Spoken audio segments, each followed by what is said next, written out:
오늘 은혜 받으실 하나님의 말씀은 에베소서 1장 9절에서 10절까지 말씀입니다. 신약성경 310페이지입니다. 다 같이 합독하시겠습니다. 그 뜻의 비밀을 우리에게 알리신 것이요 그의 기뻐하심을 따라 그리스도 안에서 때가 찬 경륜을 위하여 예정하신 것이니 하늘에 있는 것이나 땅에 있는 것이 다 그리스도 안에서 통일되게 하려 하심이라. 아멘. 오늘 에베소서 1장 9절에서 10절 말씀을 가지고 하나님의 뜻의 비밀, 이러한 제목으로 말씀을 나누겠습니다. 한번 따라할까요? 하나님의 뜻의 비밀. 오늘 하나님의 뜻이라는 그러한 단어가 기록되어 있습니다. 우리가 인생을 살면서 하나님의 뜻을 알 수 있다면, 즉 하나님의 영원한 계획과 그 목적을 우리가 알 수 있다면 우리는 참 행복한 사람이라고 생각을 합니다. 저는 영원한 멸망 가운데 있다가 주 예수를 믿고 죄사함 받고 구원받고 영생을 얻은 자인 것을 알았습니다. 그럴 때 제 청년 때 내 마음속에 왜 하나님이 나를 구원하셨을까? 하나님이 나를 구원하신 목적이 무엇일까? 그것은 다른 것이 아니라 쉬운 말로 많은 목사님을 통해서 그것은 하나님께 영광을 돌리기 위한 것이다. 하나님께 영광을 돌린다는 게 무슨 뜻일까? 그런 질문이 내 안에 늘 있었습니다. 하나님 왜 우리를 구원하시고 교회를 세우셨을까? 교회가 존재하는 참된 목적이 무엇일까? 하나님이 우리에게 제사함을 주시고 영생을 주시고 이것이 하나님께는 진정으로 무엇이 유익할까? 그것은 우리에게 큰 유익과 축복이 되지만 하나님한테는 어떠한 의미가 있을까? 이런 생각을 많이 해봤습니다. 그런 가운데 에베소 말씀을 통해서 개인적으로 큰 은혜를 받게 됐습니다. 오늘 특별히 에베소 1장 9절을 다시 한번 읽어보니까 그 뜻의 비밀을 우리에게 알리신 것이요, 이렇게 말씀합니다.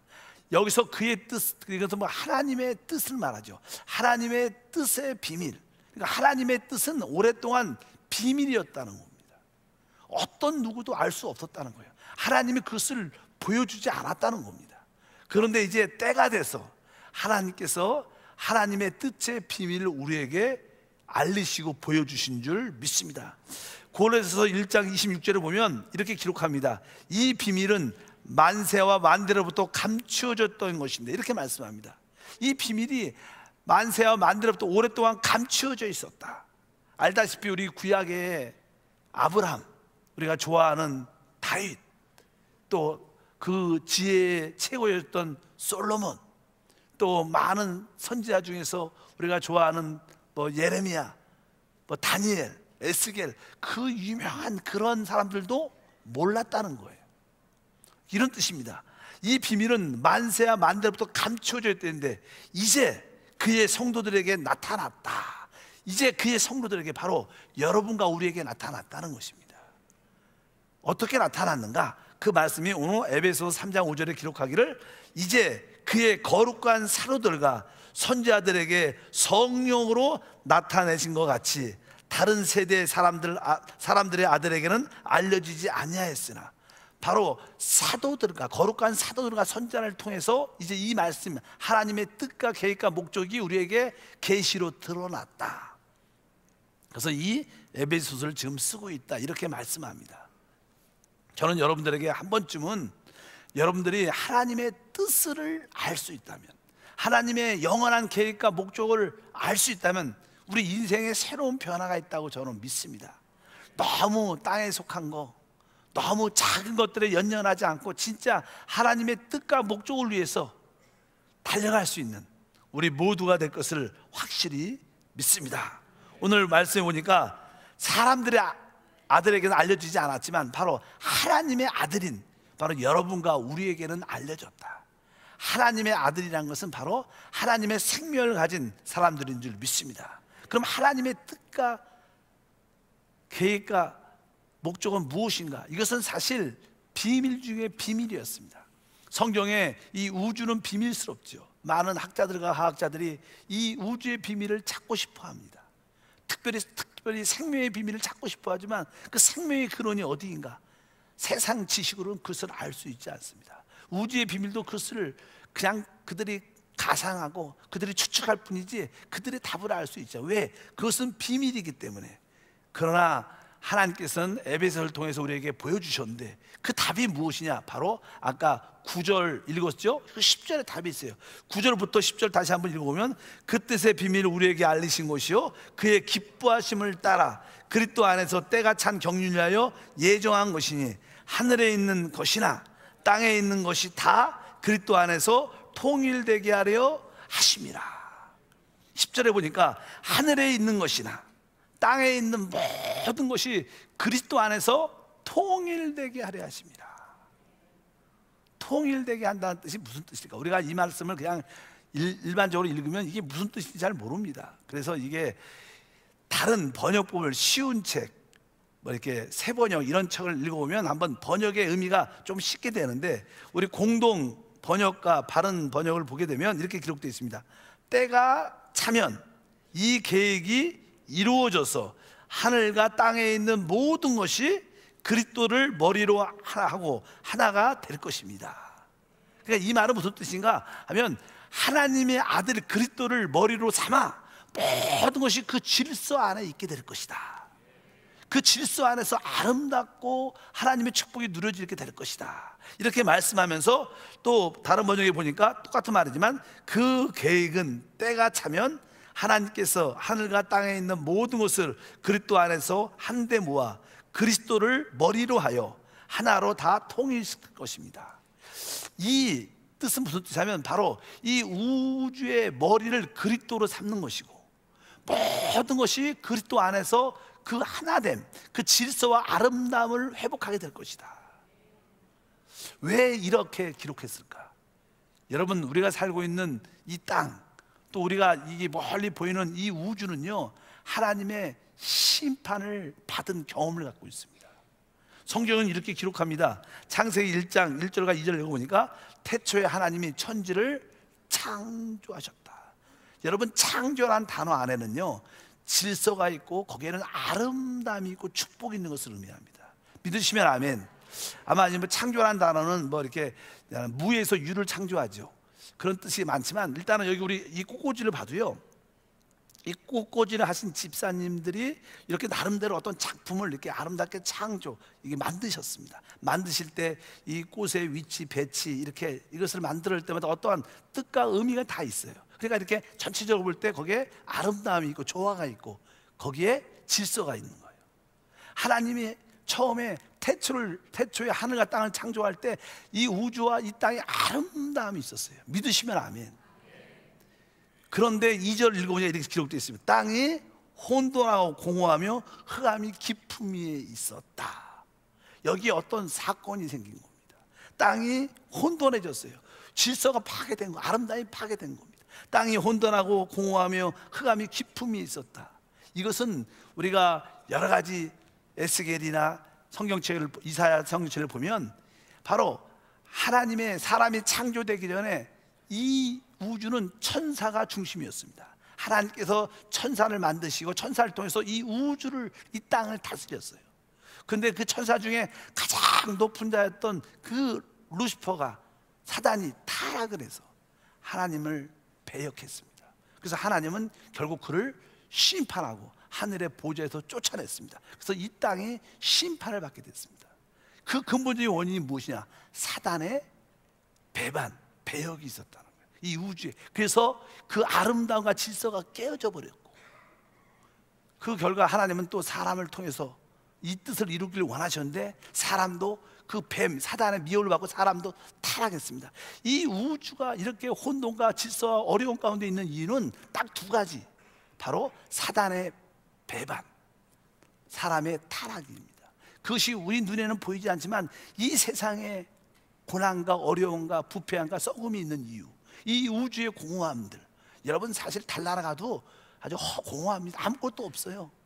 다른 뭐 목성, 화성 열심히 가보십시오. 별 볼 일 없습니다. 왜? 거기에는 한 번의 하나님의 심판이 있었기 때문에 생명체가 살지 못하는 그런 모습밖에 없습니다. 왜? 아까 말씀드렸던 사단의 천사의 타락이 있었고 사람의 타락이 있었습니다. 이것이 인류를 영원한 사망으로, 멸망으로 이끌고 갔습니다. 사단이 타락할 때 사단의 권세는 사망을 가지고 죽음이라는 거예요. 모든 것이 이 땅에 있는 모든 것은 다 죽습니다. 죽는다는 것은 썩고 분열되고 나누어지고 흩어지고 결국 아무것도 없는 것입니다. 절망 가운데 있는 것이 죽음을 의미합니다. 이 세상은 죽음이 역사하는 땅입니다. 근데 하나님은 이것을 회복하기를 원하십니다. 여러분, 우리나라를 한번 보시면 뭐 조금 그렇지만 우리나라도 국민들이 이렇게 많이 이렇게 분열되어 있고 나누어져 있죠. 왜 그럴까요? 이 세상은 점점 부패해지고 점점 썩어지고 점점 나빠지게 돼 있어요. 많은 사람들이 세상이 좋아질 거라고 생각합니다. 과학이 발달하면, 의학이 발달하면 세상에 좋아질 것이다. 여러분, 그런 일은 절대로 없습니다. 주님이 오셔야지 좋아져요. 이 세상은 좋아지는 게 아니라 이 세상은 점점 썩어져 가고 있는 것을 분명히 여러분들이 알아야 됩니다. 그래서 로마서 8장 20절과 21절에 말씀합니다. 피조물의 허무한 것에 굴복하는 것은 자기의 뜻이 아니요 오직 굴복하게 하신 이로 말미암습니다. 그 바라는 것은 피조물도 썩어짐의 종노릇한 데서 해방되어 하나님의 자녀들의 영광의 자유에 이르는 것이라. 이것은 뭐예요? 이 땅의 피조물의 모든 조체가 다 썩어짐의 종노릇하고 있다. 고난과, 여러분들이 우리가 몰라서 그렇지 이 나무와 짐승들 그런 음성을 들으면 그들도 신음하고 고통 가운데 있는 것을 우리가 느낄 수 있다는 것입니다. 우리 나라도 여러 가지 나누어가 이념 싸움 때문에 복잡하고 행복하지 않죠. 여러분, 우리 나라는요, 이렇게 특별히 지금은 이상하게 뭐 이렇게 진보, 이게 보수가 이렇게 나눠져 있어요. 근데 사람이 자기의 성향에 따라, 자기 가치관에 따라, 자기 어떤 사상에 따라 뭐 진보로 이렇게 결정이 되고 이렇게 보수로 결정이 딱 되면 제가 보니까 거의 한번 결정이 되면 거의 안 바뀝니다. 안 바뀌어요. 자기가 한번 어떤 사상이나 가치관이 한번 딱 정해지면 생각 속에 그것은 거의 바뀌지 않고 그냥 그것을 이렇게 딱 정해지면 누가 대통령이 돼도 자기 입장에서 모든 것을 바라보고 그분을 지지하는 그런 모습이 돼서 진보와 이 보수는 서로 하나가 안 돼요. 그래서 교회 안에서는요, 이 특별히 정치적인 이야기를 하면 안 돼요. 교회라는 것은 바로 하나님 나라를 이야기하는 거고 하나님의 뜻과 목적을 이해하는 것이 교회인 줄 믿습니다. 그리고 내가 아는 진보의 어떤 사상, 가치관을 저분한테 설득해서 좀 설명시키겠다. 또 내가 아는 보수에 대한 그 개념을 잘 이해시키고 설명시켜서 좀 이렇게 끌어야겠다. 서로 안 됩니다. 그러니까 이런 대화를 딱 하면 서로 나중에 싸웁니다. 서로 감정이 상해갖고 멀어지게 돼 있어요. 그래서 교회라는 것은 절대로 정치 이야기하는 곳이 아니야. 믿으시면 아멘. 자, 한번 따라합니다. 우리 교회는 정치적인 이야기를 하지 않습니다. 이거 배우셔야 돼요. 정치적인 이야기 하려면 회사 가서 하세요. 집에서도 하면 싸움 납니다. 집에서도 하면 안 돼. 이번에 명절에 가서 그런 얘기 하지 마십시오. 그럼 분위기가 싸해지고 분위기 깨집니다. 절대로 하지 마세요. 특별히 교회에서는 절대로 하지 마세요. 그냥 이미 그분은 그분대로 가치관과 사상이 정해졌기 때문에 아, 그런가 보다. 야, 이해하고 그냥 받아들이시고 그냥 동조만 서로 그런 이야기 안 하는 게 제일 좋다. 괜히 서로 상처받습니다. 여러분, 진보가 또 보수에 대한 안 좋은 얘기를 막 하고 또 보수 사상 큰 사람이 진보에 대한 얘기 약하면요 기분이 나빠요. 마음이 답답하고 아, 저 사람 다시는 얘기해야지. 상종하지 말. 교회 안에서 그러면 안 되죠. 교회는 예수 안에서 한 몸인 줄 믿습니다. 그래서 우리 성도들 꼭 배워야 돼요. 아, 교회 안에서는 정치 얘기를 해서는 안 된다. 하나님이 기뻐하지 않는다. 여러분들이 절대로 교회 안에서는 그런 언제 왜 그러냐면 이 세상에는 죄의 세상이기 때문에 사마의 역사니까 결국 분열되고 나누어지게 만드는 게 사단의 역사라는 것을 분명히 알아야 됩니다. 하나님께서는 이 땅과 이 우주에 무엇이 있어요? 바로 천사들의 배역이 있었고 사람의 타락으로 말미암아 무질서, 혼돈, 공허, 사망의 역사가 되었습니다. 그래서 하나님은 이것을 회복하려면 어떤 영적인 질서가 잡혀야 돼요. 그래서 하나님은 하나님의 아들 그리스도를 이 만물의 머리로 딱 삼는 거예요. 그리고 모든 것이 그 머리이신 그분 앞에 쫙 들어오게 되면 질서가 잡히게 되고 질서가 잡히면 아름다움이 생기게 되고 거기에 축복과 능력과 회복이 나타나게 돼 있어요. 그래서 우리 하나님은 바로 하나님의 아들, 그분을 만물의 머리로 삼으셨다는 겁니다. 이 말씀이 아까 통일되게 하려 하시면 이 뜻이에요. 그러니까 우리 하나님 아들 예수 그리스도를 머리로, 만물의 머리로 삼으시고 이것을 모든 그 질서 아래 쫙 있게 하는 것이다. 그래서 항상 성경에서는 교회는 바로 그의 몸이고 바로 그리스도는 교회의 머리다, 이런 얘기를 많이 합니다. 바로 하나님께서는 이 만물의 머리를 그리스도로 삼으셨다. 계속 성경에 그런 말씀이 많아요. 여러분들이 하나님의 뜻은 무엇입니까? 이 우주를 회복하는 것인데, 이 우주를 회복하려면 뭡니까?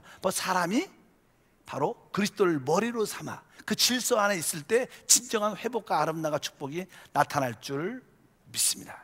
그럼 하나님께서는 그 뜻을 어떻게 이루시는가? 여러분, 처음에는 이 우주 안에 하나님과 이 타락한 천사들과의 어떠한 싸움이 있었지만, 그 싸움이, 하나님과 사탄의 싸움이 사실 이제는 사람 안에 들어오게 됩니다. 그래서 사람은 바로 사단의 타락함으로 사단의 생명을 우리 안에 받아들이게 되고, 또 하나님은 우리를 주 예수로 구원해요. 하나님의 생명을 우리 안에 집어넣는 말미암아 이 우주적인 싸움이 우리 안에서의 싸움이 됐어요. 여러분, 우리 안에는 전쟁터인 것을 여러분들이 꼭 기억하시기를 바랍니다. 주 예수를 믿으면 우리 안에 영적인 전쟁이 심하게 일어납니다. 그래서 육신을 따르는 마음과 성령을 따르는 마음이 서로 싸워서 늘 갈등과 고통과 아픔이 있는 겁니다. 그래서 많은 사람들이 그런 고백을 하죠. 갈라디아서 5장 16절에서 17절 말씀을 읽으면, 내가 이르노니 너희는 성령을 따라 행하라. 그리하면 육체의 욕심을 이루지 아니하리라. 육체의 소욕은 성령을 거스리고 성령은 육체를 거스리나니 이 둘이 서로 대적함으로 너희가 원하는 것을 하지 못하게 하려 함이라. 그러니까 우리 안에 이 육체의 소욕과 우리 안에 영 안에 계신 성령과 늘 우리 안에 전쟁이 있다는 거예요. 여러분, 남북이 전쟁하는 게 아닙니다. 북한과 미국이 전쟁하는 게 아니라 사실 진짜 전쟁은 우리 안에 영적 전쟁이 있다는 거예요. 그 전쟁이 육신의 육체를 따라 살려는 소욕과 성령을 따라 살려는 그 싸움이 우리 안에서 늘 일어나거든요. 이 전쟁을 이겨야 진짜 행복해져요. 남북한이 통일돼야 행복해지는 게 아니고, 미국과 전쟁이 안 해야지 행복해지는 건, 진짜 전쟁은 내 안에 이 영적인 싸움에서 이겨야 진짜 아름다움과 질서와 축복이 회복되는 줄 믿습니다. 그래서 하나님은 이 영적 전쟁에서 승리하라고 주님이 말씀하는 줄 믿습니다. 그래서 이 사망이 자꾸만 육신을 통해서 우리에게 파멸을 갖고 오고, 그러나 하나님은 성령을 통해서 생명을 주어서 우리를 다시 한번 살아나게 하고 회복하는 역사가 우리 안에서 반복적으로 일어나고 있다. 결국 하나님의 역사는 이루어질 줄 믿습니다. 성경에 보면 에스겔 37장에 에스겔이 하나님께 이끌려서 에스겔 골짜기로 가는데, 골짜기에 뼈들만 광야에 가득 차 있는 거예요. 사람이 사실 죽으면요 다 말라, 살들이 다 썩어지고 그러면 다 뼈들이 흩어져 있죠, 다. 그래서 하나님 물어봅니다. 에스겔아, 인자야, 저 뼈들이 살겠는가? 그러니까 대답을 못하니까 너는 내 말을 대언하라. 그러니까 하나님 말씀을 대언하니까 뼈들이, 살이 붙고 뼈들이 하나씩 붙는 거예요. 그래도 이게 살이 붙었지만 일어나지 못했습니다. 그러니까 다시 한번 네가 그 뼈 거기에 대해 하나님의 생기를 불어넣어라. 그러니까 하나님의 생기, 하나님의 생명이 딱 들어가니까 그 뼈들이 살아나서 일어나서 군대가 됐더라. 이런 표현들이 기록되어 있습니다. 성경을 한번 읽어볼까요? 에스겔 37장 9절과 10절 말씀을 읽어보면, 또 내게 이르시되 인자야, 너는 생기를 향하여 대언하라. 생기에 대언하여 이르기를, 주 야훼께서 이같이 말씀하시기를, 생기야, 사방으로부터 나와 이 죽음을 당한 자에게 불어 살아나게 하라 하셨다 하라. 이에 내가 그 명령대로 대언하였더니 생기가 그들에게 들어가며 그들이 곧 살아나서 일어서는데 극히 큰 군대더라. 이 마귀는 사망을 통해서 우리를 죽게, 썩게 해갖고 흩어지게 만들어냅니다. 그런데 하나님은 우리에게 하나님의 생명을 집어넣어서 우리를 살아나게 하셔서 우리가 일어서게 하시고 하나님의 영적인 군대로 만들어주신다는 그런 뜻을 가지고 있습니다. 어쩌든지 우리 안에 사망과 생명의 전쟁이 있다는 거예요. 여러분들은 성령을 따라 이 사망의 권세를 다 물리치고 살아나서 일어나서 회복되는 주님의 군대가 되길 주님으로 축복합니다. 그러려면 이제 하나님의 생명이 우리 안에 들어와야 된다는 거예요. 그러니까 하나님은 하나님의 뜻을 이루기 위해서, 하나님의 뜻이 무엇입니까? 바로 다른 것이 아니라 바로 예수 그리스도를 머리로 삼아 모든 만물이 그 머리 아래 있게, 질서 아래 있게 만드는 것인데, 그걸 첫 번째로 하나님은 사람을 통해서 이루신다는 거예요. 그래서 하나님은 사람들에게 하나님의 자신인 하나님의 생명을 부어주는 일을 하나님의 경륜이라고 말합니다. 경륜이라는 것은 하나님의 뜻을 이루는 방법을 의미하는데, 하나님이 어떻게 하나님의 뜻을 이루시는가, 그 뜻은 하나님의 자신을 우리에게 부어주는 거예요. 우리 안에 넣어주는 거예요. 성경은 실제 내용을 보면요, 반복적으로 하나님이 우리 안에 계시다는 것을 강조하고 있어요. 주 예수를 믿으면 하나님 우리 안에 계신다. 그래서 우리 한번 다 같이 한번 읽어보겠습니다. 고린도후서 13장 5절 읽어보면, 너희가 믿음의 안에 있는가 너희 자신을 시험하고 너희 자신을 확증하라. 예수 그리스도께서 너희 안에 계신 줄 너희가 스스로 알지 못하느냐. 그렇지 않으면 너희는 버림받은 자니라. 쉽게 말하면 신앙이라는 것은, 믿음이라는 것은 예수 그리스도가 내 안에 계신 것을 아는 겁니다. 믿으시면 그게 아멘. 우리는 종교 생활을 하는 게 아니라 살아계신 하나님의 아들 그리스도가 어디 계셔요? 내 안에 계신 것을 우리가 모른다면 너는 버림을 받은 자다, 이렇게 말씀합니다. 여러분, 분명하게 여러분 안에 예수를 영접하셨어요. 여러분 예수를 믿으셨습니다. 그럼 여러분 안에 예수가 계신 것을 알아야 되고 느껴야 되고 체험해야 된다는 거예요. 그리고 또 요한복음 14장 7절에 보니까, 그는 진리의 영이라 세상은 능히 그를 받지 못하나니 이는 그를 보지도 못하고 알지도 못함이라. 그러나 너희는 그를 아나니 그는 너희와 함께 거하시며 또 너희 속에 계시겠습니다. 우리 주님은 계속 반복해서 말씀합니다. 바로 내가 너희에게 그리스도의 영 성령을 보내줄 텐데 그가 너희 속에 계시고 너희와 함께 한다. 그러니까 하나님이 성령으로 우리와 어떻게 함께 한다는 거예요. 이것을 여러분들이 어떻게 느끼고 체험해야 된다고 말씀하는 줄 믿습니다. 요한일서 4장 15절도 다 같이 읽어보면, 누구든지 예수를 하나님의 아들이라 시인하면 하나님이 그 안에 거하시고 그도 하나님 안에 거한다. 계속 또 말씀, 하나님이 그 사람 안에 있고 그가 하나님 안에 있을 것이다. 바울은 그것을 갈라디아 2장 20절에 말씀합니다. 내가 그리스도와 함께 십자가에 못 박혔나니 그런즉 이제는 내가 사는 것이 아니요 오직 내 안에 그리스도가 사는 것이다. 아, 하나님의 그리스도가 내 안에 오셔서 이제 내가 사는 게 아니라 내 안에 그분이 사는 거구나. 여러분들이 마음속에 안에 계신 그리스도를 살 때 여러분은 그분을 머리로 삼는 겁니다. 우리는 신앙생활은요, 우리 안에 계신 그 하나님, 우리 안에 계신 그 그리스도, 우리 안에 계신 그 성령님을 내 머리로 취하는 겁니다. 모든 것을 그분을 나의 왕으로, 그분을 나의 모든 것으로 취하는 것입니다. 어떤 일이 생길 때마다 여러분은 여러분들이 결정해서는 안 되는 거예요. 여러분들이 어떤 작은 일은 큰 일이든 말을 하고 행동을 하든 모든 일에 대해서 먼저 여러분 안에 계신 주님을 느껴야 돼요. 주님 어떻게 할까요? 주님 도와주세요. 이런 일이 생겼습니다. 어떻게 할까요? 크고 작고 문제되는 걸 항상 그분께 돌이킬 때 그분이 머리가 되는 거예요. 여러분 스스로 결정하고 그분한테 물어보자 결정하면 여러분이 멀어지죠. 그럼 여러분들은 사망 가운데 멸망합니다. 실패합니다. 이것이 그런 뜻이에요. 여러분들이 그리스도를 여러분의 머리로 삼길 주임으로 축복합니다. 그래서 교회라는 것은, 우리 아까 찬양도 교회라는 찬양을 했죠. 교회가 무엇인가? 교회는 바로 하나님의 생명, 그리스도를 가진 사람들, 내적으로 가진 사람들의 모임이에요. 교회는 종교적인 사람들이 모이는 곳이 아닙니다. 진짜 참된 교회는 뭡니까? 살아계신 그리스도를 내 안에 모셔서 예수를 모신 사람, 하나님의 생명을 가진 사람들이 모인 곳이 교회입니다. 그래서 하나님은 이 교회를 통해서 먼저 그리스도께 순종하게 만들어져요. 이 우주를, 이 세상을 전부 다스리려면 먼저 예수를 믿고 영접한 사람들이 먼저 그리스도께 복종을 배워야 돼요. 순종을 배워야 돼요. 우리가 먼저 우리 머리이신 그리스도께 순종을 배우는 곳이 교회고, 여러분이 그 순종이 이루어질 때 우리는 결국 나중에 이 만물을 다스리는, 만물이 예수의 통치 안에 있는 축복을 우리가 체험하게 될 줄 믿습니다.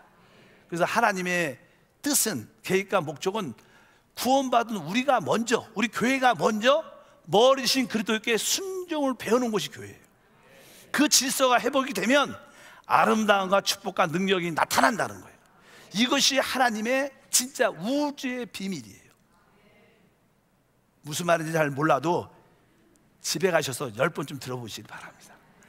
그러면 이것을 알면 우주를 다 아는 것이고 하나님의 뜻을 아는 것이고 여러분들이 교회 안에서 순종하는 게 얼마나 귀한 것인지, 그것이 될 때 바로 머리에 있는 축복들이 우리 가운데 부어지는 거예요.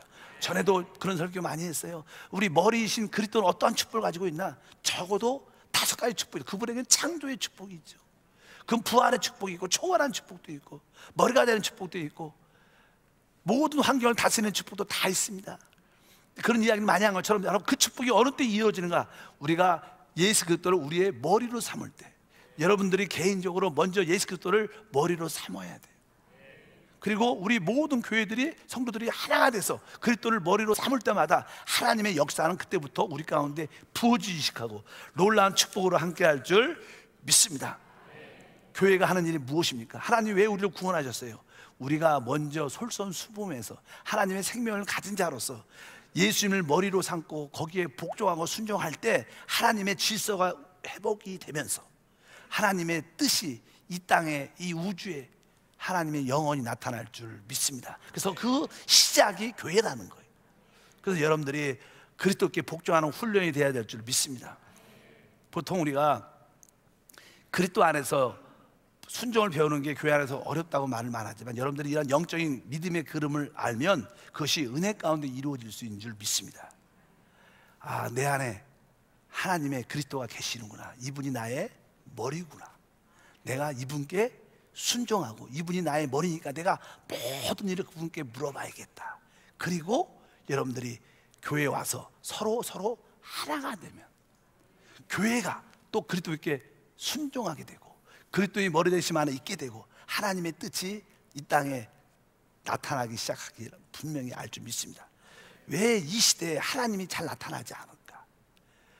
이런 교회가 별로 없어요. 다 신앙도 개인적인 신앙이고, 신앙도 자기 축복을 위한, 자기 목적을 위한 신앙이에요. 그리스도하고 상관이 별로 없어요. 그리스도의 머리 때문에 순종하고 있다는 사람들이 10분의 1도 안 돼요. 그러니까 사실 겉에만 교회지 무슨 교회가 아니죠. 또 이 교회 전체 성도들이 하나 되질 않는 거예요. 왜? 우리가 하나 돼야 그리스도의 머리이신 그리스도께 순복하는 역사가 나타날 텐데, 이것을 회복하는 우리 한세교회가 되기를 주의 이름으로 축복합니다. 성경에 보면 에베소서 4장 15절에 그 할 수 있는 말씀을 설명하죠. 다 같이 읽어볼까요? 오직 사랑 안에서 참된 것을 하여 범사에 그에까지 자라일지라. 그는 머리이니 곧 그리스도니라. 그러니까 우리가 이 머리이신 그리스도까지 자라야 된다. 여기 말하죠. 신앙이라는 것은 영적으로 자라는 거예요. 믿으시면 하면, 여러분, 신앙이란 영적으로 자라는 것입니다. 뭐 믿음이 크다 작다 이런 의미가 아니라, 신앙이라는 것은 머리이신 그리스도까지 영적으로 성장, 자라는 것인데, 근데 자랄 수 있는 길이 무엇이냐면 바로 오늘 말씀에 오직 처음에 사랑 안에서. 따라합니다. 오직 사랑 안에서 참된 것을, 이렇게 시작합니다. 오직 사랑 안에서. 이 교회에는 모든 성도들이 한 자리에 모여서 뭘 해야 돼요? 오직 사랑 안에서 진리를 말해야 된다. 서로 사랑해야 됩니다. 사랑할 때 우리가 하나 될 수 있어요. 원래 교회는 하나죠. 하나 될 때 거기에 그리스도의 머리 되심 안에 있게 되는 줄 믿습니다. 서로 사랑해야 되는데 사실 사랑하는 게 쉽지가 않죠. 어떻게 사랑하면 하나가 된다. 따라합니다. 사랑하면 하나가 된다. 하나 되기 위해서 사랑하자. 근데 사실 그냥 결혼을 하면 아내와 남편이 있어요. 근데 뭐 어떤 부부도 다 싸웁니다. 그게 정상입니다. 싸워도 왜 싸우냐? 잘 되려고 싸우는 거예요. 목적이. 부부 싸움을 해도 목적을 알고 싸워야 돼요. 그냥 승질대로 싸우면 안 되고, 왜 싸우냐? 잘 되려고, 하나 되려고 싸우는 줄 믿습니다. 그러니까 여러분들이 어떤 절제와 언어의 행동에 제한이 있어야 되는데 그 제한이 잘 안 되죠. 근데 우리 안에 예수님을 붙잡으면 조금씩 제한이 되고 컨트롤이 되는 줄 믿습니다. 그래서 여러분 마음속에, 부부들도요, 이 부부의 어떤 간격, 어떠한 골이 있습니다. 그래서 그 골이 깊기 때문에 가깝고 싶어져도 잘 안 가까워져요. 보통 어떤 개울이 흐르는데 뚝이 있으면 양쪽에 뚝이 부부가 이렇게 걸어가도 어떤 때는 이게 그 개울 뚝이 이렇게 좁아지기도 하고 좀 가깝게지도 하고, 어떤 때는 좀 멀어지면 멀어지기도 하잖아요. 근데 거기에 뚝이 있어요. 그래갖고 가까워질 수 있는 문제가 많습니다. 그런데 주님께 가까워지는 이야기는 다 하나예요. 여러분, 남편도 아내도 이렇게 있다 그러면 그런 얘기를 했죠. 위에 누가 계시고 우리 그리스도가 계시니까 남편도 누구한테 가야 돼요? 먼저 그리스도께 잠깐만 가까이 올라가야 돼요. 아내도 그리스도께 자꾸만 올라가다 보면 부부 사이가 점점점 가까워져요. 그래서 영적으로 가정이 하나가 되려면요, 남편과 아내가 영적인 교제를 말할 수 있는 관계가 돼야 돼요. 그냥 인간적인 지식적인 혼적인 관계만 재미있는 취미생활만 맞고 그렇다고 하나 되지 않습니다. 진짜 영적인 교제가 이루어져요. 오늘의 묵상을 갖고 조금씩 서로 설명하고 댓글도 달고, 난 여기에 은혜 받았어, 난 여기 참 좋은 것 같아, 이렇게 그 영적인 교제가 이루어지게 되면 점점점 부부는 가까워지게 돼 있어요. 믿으시면 아멘. 그럴 때 우리 교회도 그 사랑입니다. 교회도 어떻게 해야 돼요? 서로 사랑 안에서 있을 때 하나가 된다는 거예요. 하나가 되는 길은 바로 성장하는 거다. 여러분, 가정에서도요, 애들이 성장하면 철이 들었다고 말합니다. 영적으로도 여러분들이 철이 들어야 돼요. 왜냐하면 자녀들도요, 철이 들기 전에는요, 친구, 내가 하고 싶은 것에 관심이 별로 없어요. 엄마 마음 모릅니다. 아빠 마음 모릅니다. 가정이 중요하지 않아요. 내가 재밌고 내가 하고 싶은 걸 하고 있는 게, 그 집에도 늦게 들어오고 엄마 말도 안 듣고 막 그러잖아요. 근데 아이들이 크면서 어느 날 철이 들면 그때 부모님의 마음을 이해하고 가정의 중요성을 깨닫고 가정을 신경 써요. 왜? 철이 들었으니까. 왜? 성장하면 철이 드는 거예요. 여러분들 모두가 성장해서 철이 들기를 바랍니다. 그러다 보면 어떻게, 야, 우리가 서로 사랑해야 되는구나, 우리 모두가 하나가 돼서 그리스도를 머리 삼아 그 안에 있을 때 하나님의 축복이 회복되는구나. 여러분들이 늘 말하는, 나는 언제 하나님의 축복을 받을까? 그 축복은 여러분들이 모든 성도들과 하나 되고 그리스도의 질서 안에 있을 때 그 축복이 우리 가운데 부어지게 돼 있다. 개인적으로 아무리 노력해도 그 축복은 한계가 있습니다. 어느 정도는 채워지지만 더 이상 채워지지 않습니다. 그래서 성경에서 교회가 그렇게 중요한 겁니다. 여러분들에게 합당한 교회 생활하기를 바랍니다. 그 교회는 사랑 안에서 하나가 되는 것이다. 근데 하나가 되는 또 하나의 길은요, 오늘 요한복음에 기록되어 있습니다. 1장 4절 다 같이 읽으면, 그 안에 생명이 있었으니 이 생명은 사람의 빛이다. 바로 예수의 생명이 우리 안에 들어오고 여러분 안에 있는 그 예수님을 생명으로 이렇게 느낄 때 여러분들은 빛을 얻게 된다는 거예요. 빛이라는 것은 볼 수 있는 능력이죠. 여러분들이 여러분 안에 있는 주님을 느낄 때마다 무엇을 느껴요? 아, 내가 너무 세상을 사랑하는 것 같아. 내가 너무 아직까지 죄를 온전히 버리지 못하고 내가 주님이 기뻐하는 죄를 아직도 가지고 있는 것 같아. 아, 나는 너무 나에 대한 연민이 큰 것 같아. 나는 너무 자녀 때문에, 돈 때문에 너무 걱정이 많은 것 같아. 이런 것이 깨달아진다는 거예요. 여러분, 빛이 오지 않으면 이것이 깨달아지지 않습니다. 깨달아지지 않으면 절대로 변화가 안 돼요. 근데 그 빛을 받아서 깨달을 수 있는 길이 뭐예요? 바로 우리 안에 있는 생명이신 주님을 느낄 때라는 거예요. 그래서 여러분들이 여러분 안에 계신 주님을 항상 머리로 삼아야 된다는 거예요. 그러면 다른 성도들과 하나 될 수 있고, 그럴 때 우리는 예수님을 우리의 머리로 삼게 된다는 거예요. 그럴 때 하나님의 축복이 이루어지면서 결국 이 교회가 하나님의 모든 것을 회복하는 시작을 갖게 된다는 거예요. 교회가 먼저 온전한 복종이 되면 하나님께 이 세상도 결국 다 복종하게 될 거다. 하나님은 이 우주와 이 세상을 그렇게 통치할 거다. 이것을 처음 교회를 통해서 하나님이 맛보여 주신 것이라는 거예요. 이것이 이 우주의 하나님의, 그 크신 하나님의 뜻이라는 거예요. 하나님의 뜻은 다른 것이 아닙니다. 만물의 머리를 예수님으로 삼으셨어요.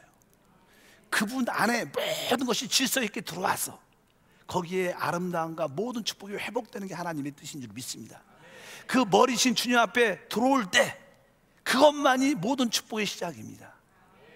우리가 대한민국을 위해서 아무리 기도해도, 다른 나라를 위해서 아무리 기도해도, 북한을 위해서 아무리 기도해도 그 나라들이, 거기에 믿는 사람들이 그리스도를 머리로 삼지 않으면 하나됨만은 절대 이루어지지 않아요. 먼저 이 땅에서 그것이 이루어질 수 있는 것은 오직 교회밖에 없습니다. 교회가 먼저 그리스도를 머리로 삼아야 됩니다. 여러분이 먼저, 제가 먼저 그리스도를 머리로 삼아야 됩니다. 그럼 교회가 먼저 이루어지면 나중에 대한민국도 이루어지고 이 세상도 이루어지고 이 우주도 회복될 겁니다. 하나님은 그 위대한 뜻을 갖고 계세요. 그래서 하나님은 이 땅에서 먼저 교회가 이루어지기를 원해요. 세상은 아직까지 가망성이 없어요. 하나님은 나중에 하시고, 오셔서 다시 재림하셔서 하시고, 이 땅에 지금은 교회가 머리신 그리스도의 질서 안에 있는 것을 회복하기를 원하십니다. 여러분들이 예수님을 머리로 꽉 삼으시고 그 질서 안에 있기를 바랍니다. 그 질서 안에 있는 것이 어디서 시작이냐? 바로 교회의 영적인 질서 안에 있는 것이 하나님의 뜻의 시작이다. 이 교회의 주인이 누구예요? 성령이셔요. 이 교회의 머리가 누구세요? 예수님이십니다. 저도 아니고 장로님도 아니고 우리 사역자도 아니에요. 우리 교회의 머리는 오직 주님이셔요. 저도 주님께 복종하고 여러분도 주님께 복종하고 사랑으로 하나 되면 이 작은 교회를 통해서 하나님의 뜻은 이루어질 겁니다. 사람들이 많다고 이루어지는 게 아니에요. 이런 믿음을 가진 사람을 통해서 하나님 뜻이 이루어질 것이고, 주님이 다시 오실 때 그 사람은 이 우주와 이 땅을 영원히 진짜 상속받을 겁니다. 진짜 그분의 통치 안에서 모든 걸 다스리는 것이 하나님의 뜻이다. 왜? 그분이 우리의 머리이니까. 머리가 이 우주를 다스릴 때 우리 몸은 당연하게 그 축복에 참여하는 거예요. 믿으시면 아멘. 그분이 만물의 머리로서 이 우주를 다스릴 텐데, 이 땅을 다스릴 텐데, 우리는 그분의 몸이니까 바로 우리는 그 축복에 참여하는 공동왕이 된다는 뜻이 성경이 우리에게 말씀하는 줄 믿습니다. 이것이 하나님의 뜻이다. 이것을 우리에게 가르쳐줬다. 그렇다고 모든 사람이 알지 않죠. 여러분들이 이 말씀을 깨닫길 축복합니다. 그럼 여러분 신앙생활에 변화가 있을 겁니다. 그래, 내가 교회에 순종하자. 그래, 내가 봉사하자. 그래, 내가 전도 한번 해보자. 이런 열정적인 신앙이 생각되면 그 결과 여러분 삶 속에 놀라운 간증과 축복이 함께할 것을 확신합니다. 기도하겠습니다. 하나님 아버지, 감사합니다. 오늘 주님께서 하나님의 뜻의 비밀을 우리에게 알렸다고 말씀합니다.